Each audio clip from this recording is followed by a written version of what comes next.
Kidding. Usap naman tayo. Please. Yung nagawa ba akong kasalanan? Usapin mo naman ako. Wala po kayong kasalanan, sir. Sir. Diyan naman dating eh. Stop. Sir, baka kayo po yung dapat tumigil. Nakakahiya eh. Nakakahiya sa mga kapitbahay natin. Amo ka, katulong ako. Alam mo, unfair mo. Unfair mo na ginajudge mo because I'm like this. Sir, hindi naman kita ginajudge eh.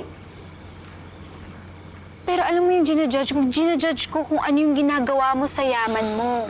Ano bang ginagawa ko? Wala kang ginagawa.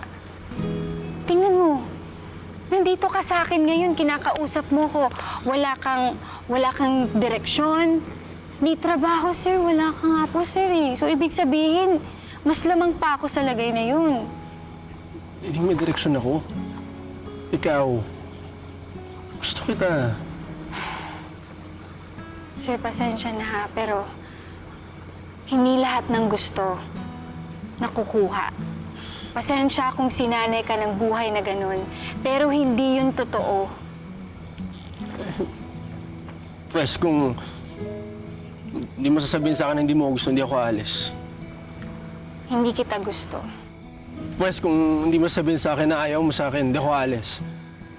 Sir, hindi naman sa ayaw kita eh. Kasi ngayon, nakukuha ko na yung tiwala ng kuya ko sa akin eh. At ayokong masira yung tiwala niya sa akin. Ayokong magaya sa tatay ko. Ayoko ng komplikado. Ayoko ng kalat.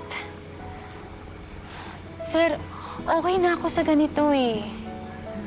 Sorry, pasensya. Pwede ba? Ayusin muna natin buhay natin.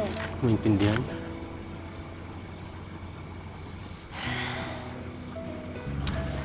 Umuwi ka na, Mon. Ito yung ang bahay ko. Pwede ba wag mo na akong kausapin? Sir. May dalawang uri ng hayop.